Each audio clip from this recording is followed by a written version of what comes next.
La vallée de la mort est l'endroit le plus chaud sur Terre. Il y fait beaucoup plus chaud ces 20 dernières années qu'avant. Cet été, les températures ont battu des records de chaleur dans le monde. En Californie, dans la vallée de la mort, le thermomètre a même atteint les 54,4 degrés Celsius. Jamais les instruments modernes n'avaient mesuré une telle température. Et pourtant, ce record pourrait être battu dans de nombreuses zones difficiles d'accès selon les chercheurs. Un été brûlant que de nombreuses personnes ont subi dans le monde. Nous sommes très touchés par cette chaleur insupportable et nous, les pauvres, sommes les plus durement touchés. C'est juste insupportable. On ne peut pas sortir avec cette chaleur. Nous sommes très fatigués. C'est impossible de rester au soleil. C'est très dur. Nous sommes épuisés. L'autre jour, je me suis évanoui. Je suis tombé par terre au beau milieu de la rue.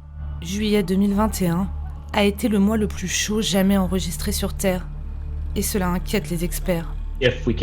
Si nous continuons les émissions de CO2 et d'autres gaz à effet de serre dans l'atmosphère, cela va non seulement devenir habituel, mais cela deviendra bien plus habituel que ça ne l'est déjà aujourd'hui.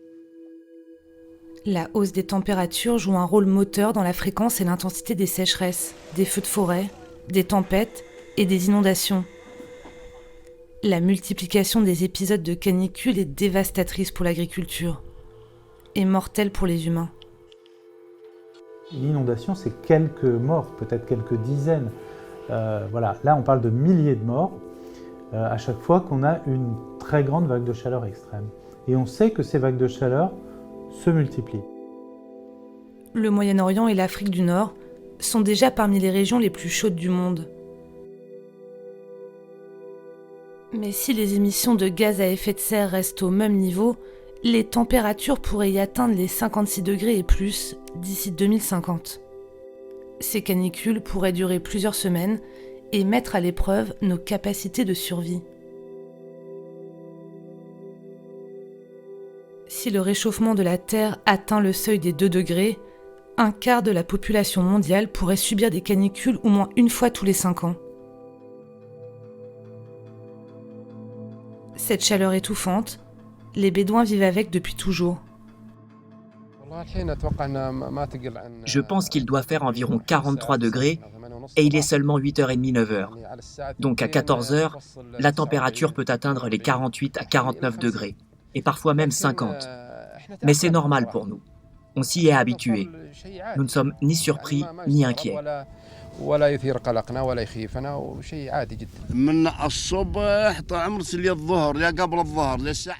Du matin jusqu'à midi ou un peu avant, jusqu'à environ 11h, nous travaillons sous le soleil. Puis nous retournons dans la tente pour faire une petite sieste. Et l'après-midi, à partir de 16h environ, jusqu'au coucher du soleil, nous effectuons nos tâches quotidiennes. Naïef et Saad vivent et travaillent dans le désert d'El Noufoud El-Kabir en Arabie Saoudite. Et c'est sous le cagnard que la famille élève des chameaux depuis plusieurs générations. Mais à mesure que les températures grimpent, à des niveaux potentiellement mortels, leur culture et leur mode de vie sont remis en question.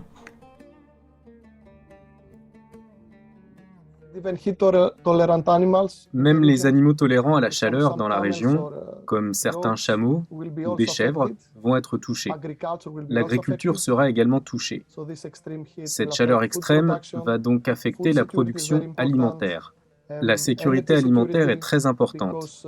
La sécurité énergétique aussi, car une façon de s'adapter sera le refroidissement des espaces intérieurs, voire extérieurs. Donc tous ces types d'événements vont rendre la vie de la population locale beaucoup plus difficile. Les marais de Mésopotamie, entre le Tigre et l'Euphrate, et qui selon la légende auraient abrité le jardin d'Éden, sont eux aussi potentiellement en danger.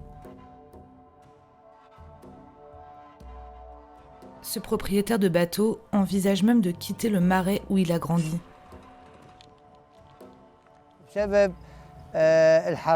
Les températures élevées, supérieures à 50 degrés, affectent les poissons, les animaux, les gens et le tourisme. Il n'y a pas de tourisme, pas de pêche, Pas d'alimentation pour les animaux, car lorsque l'eau diminue, les récoltes disparaissent. Nous allons donc essayer de migrer vers un autre gouvernorat ou une autre région. Ces départs forcés des zones rurales ne sont pas sans conséquences sur les villes. Dans l'avenir, nous nous attendons à ce que les villes de la région s'étendent. Nous avons déjà quelques mégalopoles dans la région, donc des villes de plus de 10 millions d'habitants. Dans cette partie du monde, nous prévoyons que d'ici la fin du siècle, environ 90% de la population vivra en ville.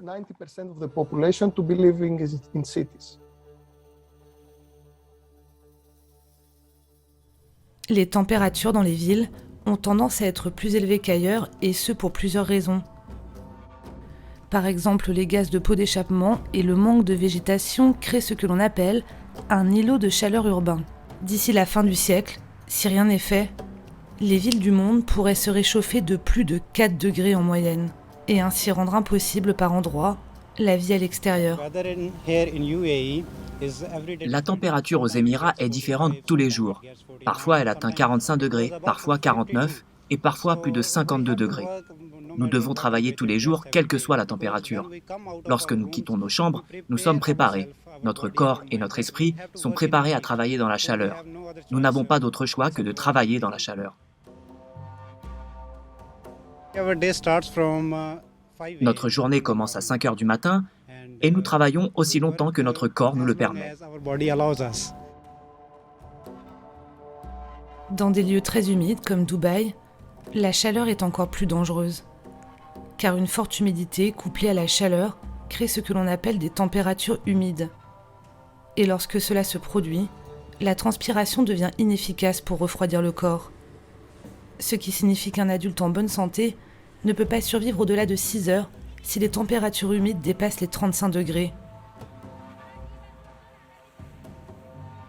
Si les émissions continuent au même rythme qu'aujourd'hui, ce seuil pourrait être dépassé d'ici 2075 au Moyen-Orient et en Asie du Sud-Est.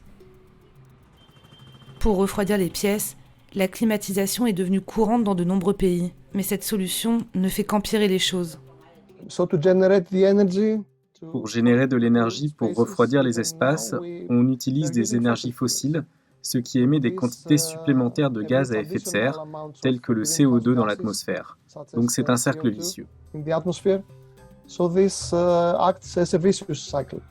Nous créons plus d'émissions, les températures augmentent, et nous devons ensuite générer plus d'énergie pour refroidir nos espaces.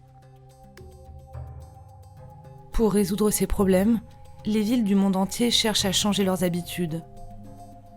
En végétalisant pour rafraîchir l'air ou en utilisant des matériaux de construction plus économes en énergie.